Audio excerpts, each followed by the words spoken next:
करेण वीणां परिवादयन्तीं तथा जपन्तीमपरेण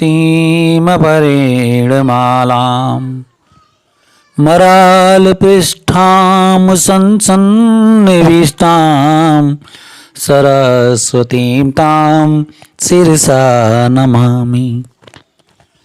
सद्गुरुदेव जी महाराज के पावन चरणों में शीश झुकाते हुए सभी श्रोता बंधुओं को प्रणाम करते हुए अपने आगे की 16वें भाग के इस द्वितीय स्कंद श्रीमद् भागवत कथा पुराण के प्रसंग में हम आपको श्रीमद् भागवत की पावन कथा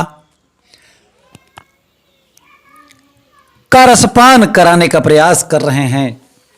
सत्याम चितो किम कसिपो प्रयासै। श्री सुखदेव जी महाराज कह रहे हैं, अरे संतों का तो सारी धरती ही बिछौना है और ये लंबी लंबी भुजाएं हैं, ये ही महात्माओं के तकिए बन जाती हैं। भुजा मोड़कर सिर के नीचे लगा लिया और बन गया तकिया। हाथ ही उनके पात्र हैं। कपड़ों की आवश्यकता पड़े तो वृक्षों की जो छाल है वह ही उनके कपड़े बन जाते हैं। वृक्षों ने भी भोजन देना बंद नहीं किया। एक महात्मा जंगल में बैठे बैठे सोच रहे थे, चलो आज हलवा खाएं। अब जंगल में बाबा को हलवा कहां से आवे, इतने में पका हुआ केला मिल गया और केला छील कर जैसे ही महात्मा ने पाया सो खुश होकर बोले, वाह सरकार, क्या गजब का हलवा पैकिंग करके भेज दिया। पैक करके ठाकुर जी ने हलवा बनाकर ही प्रकृति का संतों को दिव्य उपहार दिया है। अब पैकिंग खोलो, हलवा निकाल कर पालो। कैसे अद्भुत रस अनार के भीतर भर दिए, आम के भीतर भर दिए।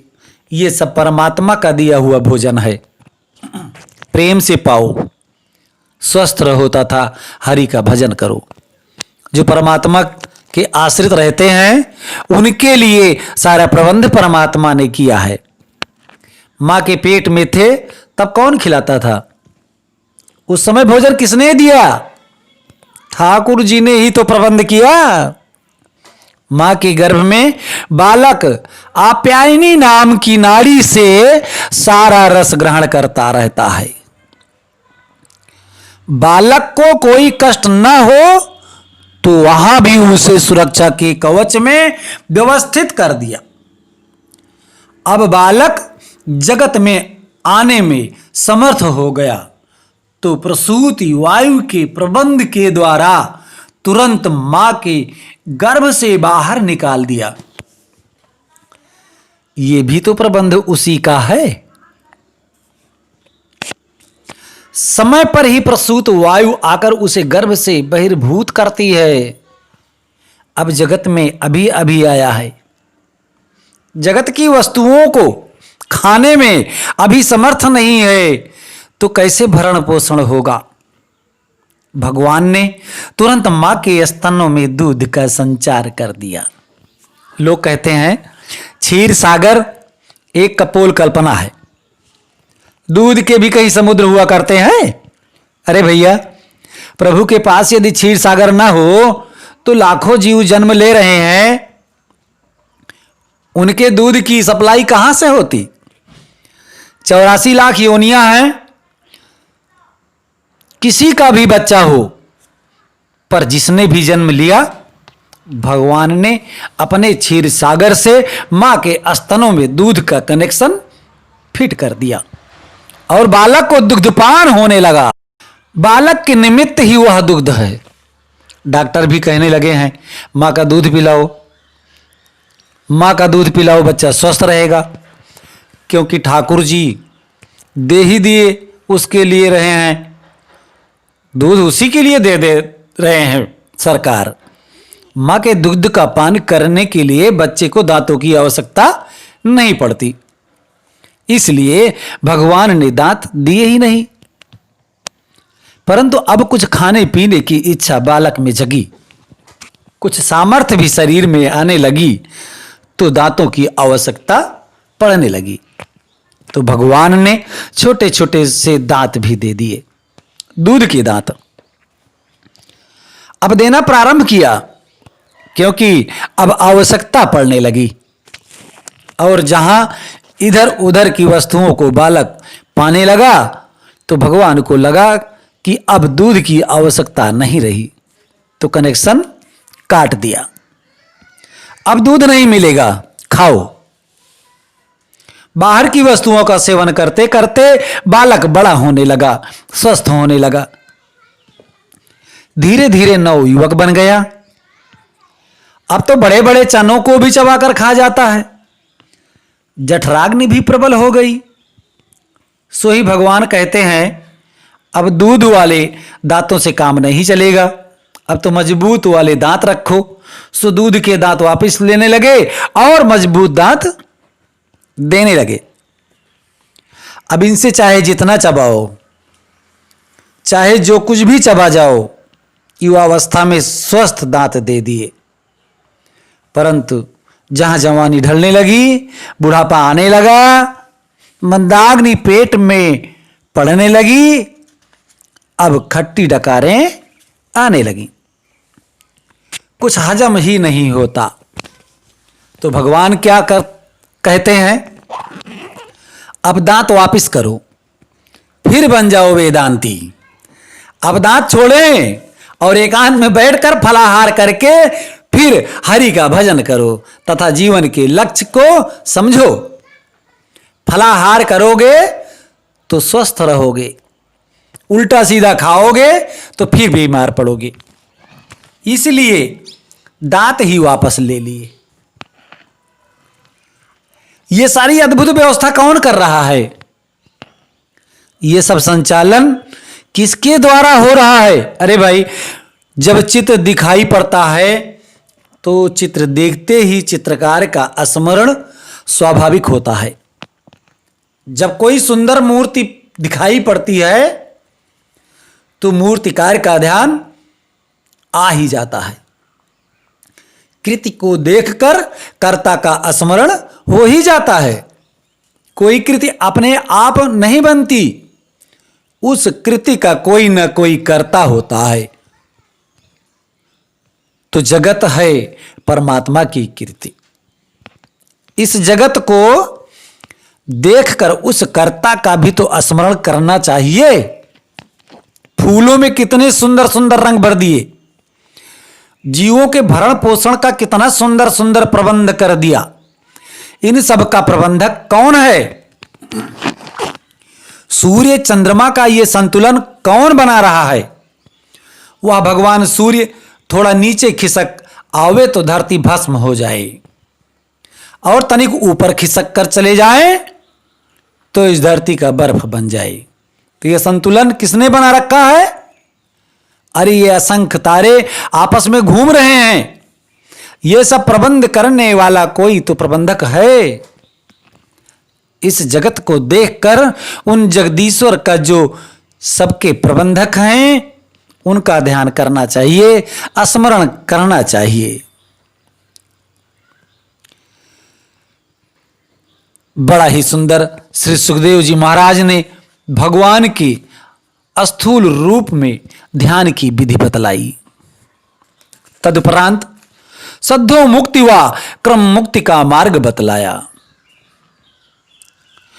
जो ब्रह्मलोक के सुखों का भोग करना चाहते हैं वह अपने सूक्ष्म शरीर को लेकर ही ऊर्ध्व गति से ऊर्ध्व लोकों का गमन करते हैं, और जो केवल परम तत्व को ही पाना चाहते हैं वह इस स्थूल शरीर और सूक्ष्म शरीर दोनों का त्याग करके अपनी विशुद्ध आत्मा को परमात्मा में विलीन करते हैं। किस कामना से? किस देवता का यजन पूजन करना चाहिए? वह सब सुखदेव भगवान ने बतलाया। अन्न की कामना है तो अदिति मां की उपासना करो, रूप की कामना है तो गंधर्वों की उपासना करो, विद्या की कामना है तो भोलेनाथ की उपासना करो। दाम्पत्य जीवन सुखमय चाहते हो तो माता भवानी की उपासना करो। इसके विपरीत यदि कुछ न चाहते हो तो भगवान नारायण की उपासना करो। अकामः सर्व कामो वा मोक्ष काम उदारधि तीव्रेण भक्ति योगेन यजेते पुरुषं परम। निष्काम हो या सकाम, मानव मात्र को परमात्मा प्रभु श्री नारायण की उपासना तो करनी ही चाहिए, क्योंकि मनुष्य शरीर ही उपासना के लिए मिला है। जो मानव तन पाकर भी प्रभु की आराधना उपासना नहीं करता वह मानव पस्तुल्य है। शिवं वराहुष्ठखरई संतता पुरुषा पशु। पहली उपमा है कुत्ता, पहली उपमा है कुत्ता जो संसार के विषयों में ही रमे रहते हैं और छोटी छोटी बातों पर आपस में कलह करते रहते हैं, झगड़ते रहते हैं, एक दूसरे पर गाली गलौज करते हैं। कुत्ता भी यही सब कुछ करता है। बिटबराह ग्रामीण सूकर दूसरी उपमा है। दूसरी उपमा है सुअर जो गांव में इधर उधर घूमते अक्सर पाए जाते हैं। इसका लक्ष्य ही बन गया है उल्टा सीधा जैसा जहां से भी मिले हड़प लो। ना जाने कितना बड़ा पेट हो गया, ये तृष्णा शांति होती ही नहीं। तृष्णा की आग उत्तरोत्तर प्रबल होती चली जा रही है। सबसे बड़ा दरिद्री तो वही है जिसकी तृष्णाएं बड़ी हों। सतु भवतु दरिद्रो यस्य तृष्णा विशाला। क्या उचित है, क्या अनुचित है, सबको ताक पर रखकर जैसा भी मिले ग्रहण कर लो। पहले लोग दूषित धन से डरते थे, बेईमानी का पैसा है, बुद्धि खराब हो जाएगी, संतान दूषित हो जाएगी, हमें नहीं चाहिए भैया, जिसे चाहो बांट दो। लोग डरते थे। कहा जाता है जैसा खाओ अन्न वैसा हुए मन, कुधाने नहीं खाना चाहिए। और आज आंख मूंद कर पीछे पड़े हैं। और कुछ लोगों का तो काम ही यही है कि कहां मिलेगा, कैसे मिलेगा। कई लोग तो जिंदगी बर्बाद कर देते हैं खोदने खोदने में। बिटबराह के समान हैं जो ऊट पटांग कुछ भी ग्रहण किए चले जा रहे हैं। सिर्फ पैसा चाहिए, पैसे के लिए कुछ भी करेंगे, फिर उनका कोई अस्तर नहीं रहेगा। सिर्फ दुनिया में पैसा ही सबसे बड़ा धन समझते हैं और उसे पाने के लिए कुछ भी करते हैं। तीसरी उपमा है ऊंट। तीसरी उपमा ऊंट है। थोड़ा पद मिल गया, धन मिल गया, वैभव मिल गया, विद्या मिल गई तो गर्वेण तुंग सिरहा, अहंकार में मुंह उठाकर चलने लगता है। संत पुरुष महापुरुषों को प्रणाम करने में भी शर्म आने लगती है। जहां थोड़ा सा पद मिला तुरंत अहंकार मद आ गया। अपने वरिष्ठों को, सम्माननीयों को सम्मान देने में संकोच होने लगता है। हम इतने बड़े आदमी हैं, इन बाबा को प्रणाम करें। ऐसे देहाभिमानियों को देखकर ऊंट कहता है कि भाई चाल तो हमारी ही जैसी है। जैसे हम लोग मुंह उठाकर चलते हैं ऐसे ही देखो, बिल्कुल हमारी तरह चला आ रहा है।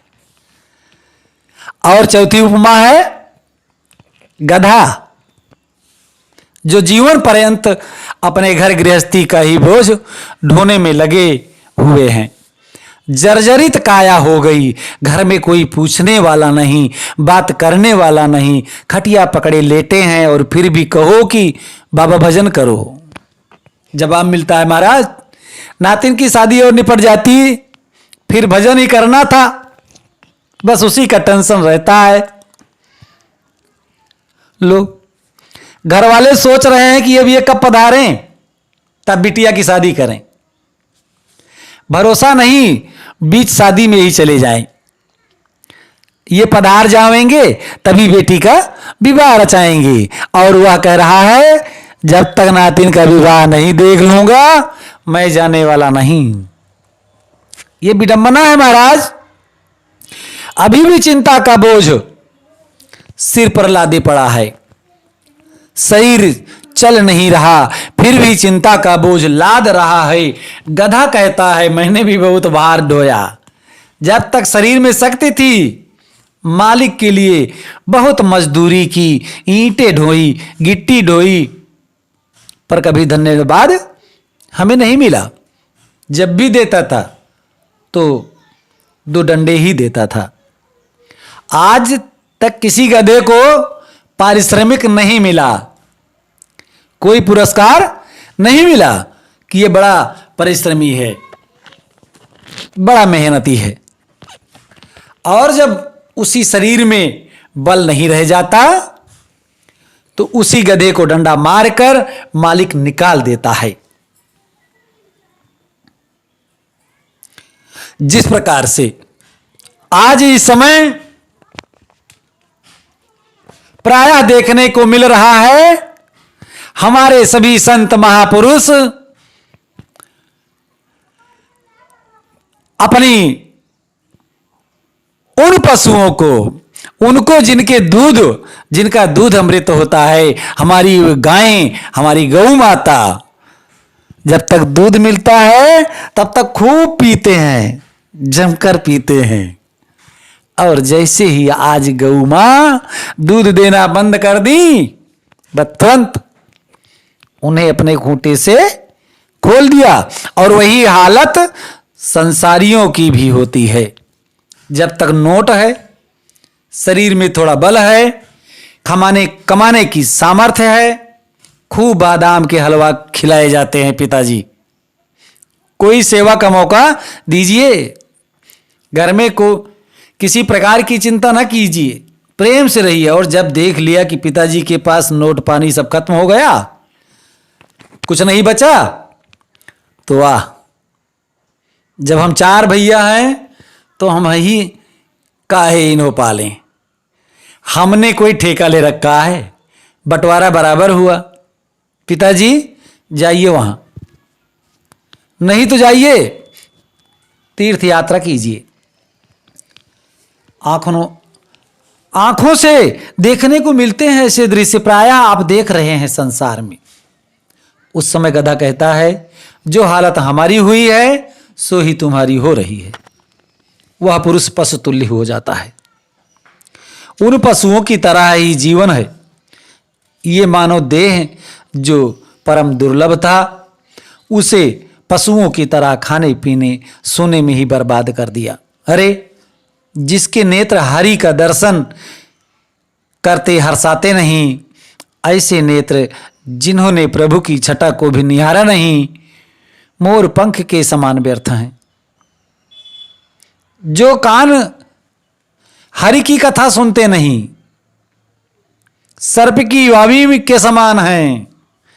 और जो जिह्वा, ये जीव गोविंद के गुणानुवाद गाती नहीं, वह दादुर मेढक के समान है। व्यर्थ जीवन भर टर्राती रही। हमारे संत श्री दरियाब जी महाराज कहते हैं, राम नाम नहीं हृदय भरा, जैसा पशुआ वैसा नरा। पशुआ आवे पशुआ जावे, पशुआ रहे पशुआ खाए, न पशुआ उद्यम करि खाए, पशुआ तो जंगर चल आवे। राम नाम जाना नहीं गाई, राम नाम जाना नहीं भाई, जन्म गया पशुआ की नाई। राम नाम से नहीं प्रीति, यही सब इन पशुअन कह रीति। विलय बतोरु क्रम विक्रमान, ये न त्रिश्रुता कर्ण फुटे नरस्या। जिहासती दादुर्केव सूत न चोप गया युर्गाय गाता। बड़ा सुंदर वर्णन किया। अंत में परीक्षित ने पूछ दिया, गुरुदेव कृपा करके बताइए कि भगवान इस विचित्र संसार की रचना कैसे करते हैं। जब सुखदेव जी को ध्यान आया कि हमने कथा तो प्रारंभ कर दी पर मंगलाचरण तो अभी किया ही नहीं, तो सुखदेव जी प्रभु का ध्यान करके मंगलाचरण कर रहे हैं। अब बताओ, इतनी कथा कहने के बाद अब मंगलाचरण हो रहा है, परमहंस ठहरे। दूसरा कारण एक और है कि पहले प्रश्न किया था परीक्षित ने कि मानव को क्या करना चाहिए। मरण धर्मा प्राणी का कर्तव्य क्या है तो बताने लगे, परंतु अब प्रश्न कर रहे हैं कि भगवान जगत की रचना कैसे करते हैं। तो भगवान के स्वरूप का, वैभव का वर्णन उनकी कृपा के बिना कर पाना संभव नहीं है। इसलिए सुखदेव जी प्रभु का ध्यान कर रहे हैं। नमः परस्मै पुरुषाय भूयसे सद्भवस्थान निधिरोधलीलया गृहीत शक्ति तृतयाय देहिनामन्तर्भवायन् परलक्ष्य वर्तमने यत् कीर्तनं यत् स्मरणं यदीक्षणं यदन्नं धनं यक्षृण्वणं यद् हर्वणं लोकस्य सद्धो विधिनोति कल्मषं तस्मै सुभद्रश्रवसे नमो नमः। बड़ा सुंदर प्रभु का ध्यान करते हुए सुखदेव जी कहते हैं कि जिन प्रभु का कीर्तन, स्मरण, दर्शन, वंदन, श्रवण, अर्चन करने मात्र से जीव के समस्त पाप, ताप, संताप शीघ्र ही समाप्त हो जाते हैं, ऐसे प्रभु के श्री चरणों में मेरा बारंबार प्रणाम है। कोई कितना भी बड़ा तपस्वी हो, मनस्वी हो, दानी हो, मंत्रवेत्ता हो, ऋषि होए पर जब तक भगवान की शरणागति ग्रहण नहीं करेगा तब तक उसका कल्याण किसी काल में संभव नहीं है। तपस्विनो दान परायशस्विनो मनस्विनो मंत्रविदास मंगला क्षेमं न विंदेन्ति विना यद पर्णम तस्मै सुभद्रश्रवसे नमो नमः। जीव का कल्याण जब तक नहीं हो सकता, कब तक? तब तक नहीं हो सकता जब तक भगवान का आश्रय ग्रहण न करे, चाहे वह जितना भी बड़ा तपस्वी बन जाए। दूसरी ओर चाहे कितना कोई पापी हो, बड़े से बड़ा पाप परायण प्राणी भी हो, प्रभु के चरणों का आश्रय ले ले तो परम पावन विशुद्ध हो जाता है। किरात हूरांध्र पुलिंद फुलकसा अभीर कंका यवना कसादया एक जे पाप दुपाश्रयाश्रया शुद्धन्ति तस्मै प्रभवे सुवे नमः। अपि चेत सुदूराचारो भजते मामन्य भाग। भगवान की बड़ी सुंदर महिमा का ध्यान करके अब सुखदेव जी महाराज कहते हैं, परीक्षित ध्यान से सुनो। यही प्रश्न एक बार देवर्षि नारद ने अपने पिता ब्रह्मा जी से किया था। ब्रह्मा जी को ध्यान लगाए एक दिन नारद जी ने देखा तो पूछ दिया कि पिताजी, सारा संसार तो आप बनाते हो, फिर आंख बंद करके ये ध्यान किसका लगाते हो? क्या आपसे कोई भी ऊपर है? तब ब्रह्मा जी हंसते हुए बोले, बेटा नारद, मेरे ऊपर भी कोई रहे। पुनः नारद जी की आप पूछने पर कि आपके ऊपर कौन है, तब ब्रह्मा जी ने सृष्टि प्रक्रिया विस्तार पूर्वक अपने पुत्र नारद को सुनाई। प्रकृति और पुरुष की साम्यावस्था में लय हो जाता है। साम्यावस्था में ही सृजन होता है और प्रकृति और पुरुष पृथक पृथक हुए। प्रकृति का दर्शन जब पुरुष ने किया तो पुरुष के दर्शन करते ही प्रकृति में हलचल उत्पन्न हो गई, क्षोभ उत्पन्न हुआ। उससे सर्वप्रथम महतत्व की उत्पत्ति हुई। महतत्व के द्वारा त्रिविध अहंकार सत्व रज तथा तम की उत्पत्ति हुई। तमोगुण के द्वारा पृथ्वी जल तेज वायु आकाश आदि पंचमहाभूतों की उत्पत्ति हुई और इसी के द्वारा पंचतंत्र मात्राएं शब्द स्पर्श रूप रस व गंध ये सब तमोगुण के द्वारा उत्पन्न हुए। रजोगुण के द्वारा इंद्रियों की रचना हुई और सत्वगुण के द्वारा इंद्रियों के अधिष्ठात्री देवों की उत्पत्ति हुई। भगवान श्रीमन नारायण प्रभु के नाभि कमल से ब्रह्मा जी का जन्म हुआ। ब्रह्मा जी कमल से प्रकट हो गए। अब सोचने लगे हम कौन हैं। चारों तरफ देखना चाहते थे तो चारों तरफ दिशाओं में ब्रह्मा जी के 4 मुख प्रकट हो गए, पर चारों ओर ब्रह्मा जी को जल और वायु के अतिरिक्त कुछ भी दिखाई नहीं पड़ा। पुनः विचार किया कि जिस कमल पर बैठे हैं उसका तो कोई ना कोई आधार मिलेगा, तो भीतर घुसकर खूब ढूंढा पर कोई आधार नहीं मिला, तो वापस आ गए। विचार करने लगे को अहम, मैं कौन हूं। तो 2 शब्द इनके कान में टकराए, अस्पर्शेष्यत खोडसमेक विंशम। स्पर्श वर्णों में जो 16वां ता और 21वां अक्षर पा ब्रह्मा जी के कान में तप शब्द सुनाई पड़ा, तब ब्रह्मा जी तपस्या में संलग्न हो गई और घोर तप किया।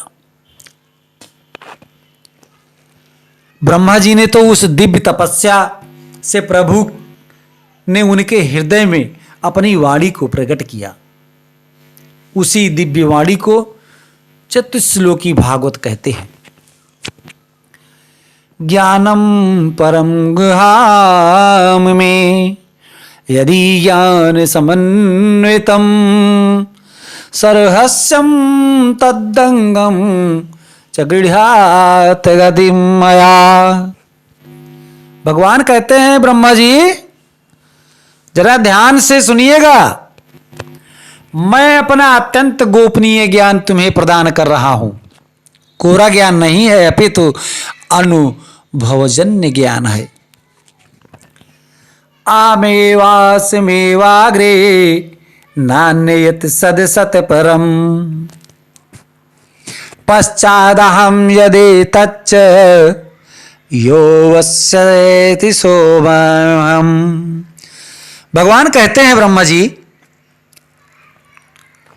सृष्टि के पूर्व में केवल मैं ही था और निष्क्रिय था, मेरे अतिरिक्त कुछ भी नहीं था, न स्थूल था न सूक्ष्म था, एकमात्र मेरी ही सत्ता थी। मानो यहां ब्रह्मा जी ने जिज्ञासा की, अच्छा प्रभु जब आप बिल्कुल अकेले थे और आपके अलावा यहां कुछ भी नहीं था तो फिर ये दुनिया आपने कैसे बना दी? जिससे दुनिया बनी वह दुनिया का कुछ ना कुछ आपके पास साधन तो होगा। बिना साधन के आपने अकेले ही इस दुनिया को कैसे बना दिया? आपके पास कुछ तो होगा। भगवान बोले नहीं, कुछ भी नहीं था। इसलिए जो भी कुछ मैंने बनाया वह बनने वाला मैं भी हूं और बनाने वाला भी मैं ही हूं, क्योंकि मैं अकेला था। मेरे पास ना कोई साधन था, ना कोई दूसरा बनाने वाला कर्मचारी था। इसलिए बनाया भी मैंने और बना भी मैं, निमित्त कारण भी और उपादान कारण भी मैं। भाई कुंभकार के पास मिट्टी होगी तभी तो वह घड़ा सकोरा आदि बनाएगा। ज्वेलर्स के पास जब सोना होगा तभी तो कड़ा कुंडल आदि आभूषण गहना बनाएगा। अकेला तो वह कुछ नहीं बना सकता, पर भगवान तो सर्वथा अकेले थे। इसलिए बने भी वही और बनाए भी वही।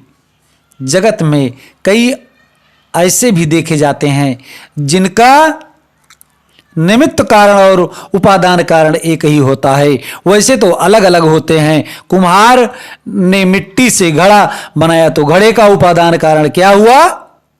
वह मिट्टी जिससे घड़ा बनाया गया, पर मिट्टी अपने आप तो घड़ा नहीं बन गई।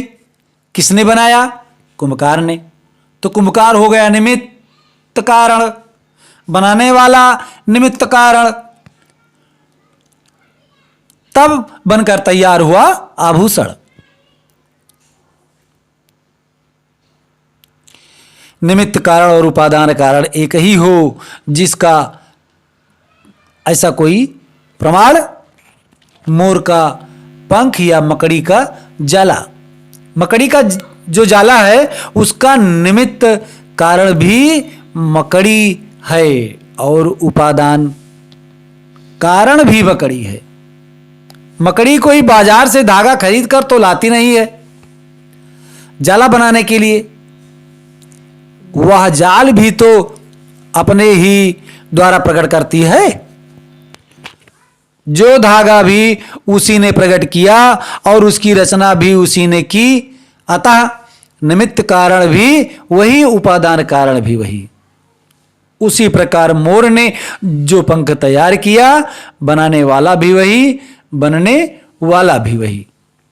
तो जैसे मोर अपने पंख का अभिन्न निमित्त उपादान कारण है, मकड़ी अपने जाल का अभिन्न निमित्त उपादान कारण है, ऐसे ही परमात्मा ही इस जगत के अभिन्न मित्तोपादान कारण है। जगत को बनाने वाले ही भी वही हैं और जगत के रूप में बनने वाले भी वही। ये सारा जगत उसी का विलास है, वही जगत के रूप में अभिव्यक्त है।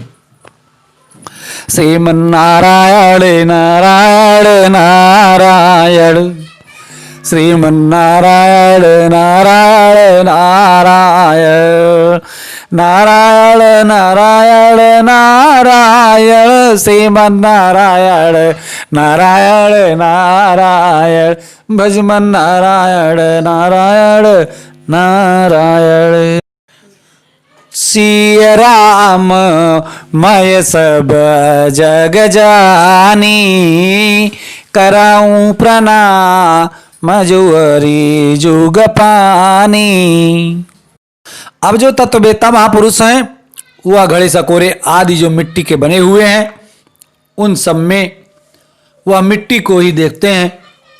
व्यवहार की दृष्टि से नाम भले ही अलग अलग हो गए कि ये सकोरा है, ये कुल्हड़ है, ये मटका है, ये सुराही है, ये दीपक है, पर तत्वतः देखे जाएं तो सब मिट्टी है। सब मिट्टी के ही विविध नाम रूप हैं। ऐसे ही नाम रूप तो अलग अलग हैं। ये स्त्री है, ये पुरुष है, ये कुत्ता है, ये बिल्ली है, ये चूहा है, ये शेर है, पर तत्वतः जो देखा जाए तो सब परमात्मा का ही विलास है। अब हम आज अपने इस भाग का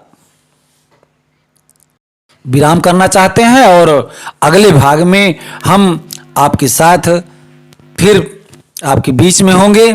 और किसी भी प्रकार से हमारे लिए कोई सुझाव हो तो हमारे कमेंट बॉक्स में ज़रूर लिखें। और कोई सुझाव नहीं है तो ओम नमो भगवते वासुदेवाय, ओम नमो भगवते वासुदेवाय कमेंट बॉक्स में ज़रूर लिखें। बोलो गोविंदाय नमो नमः।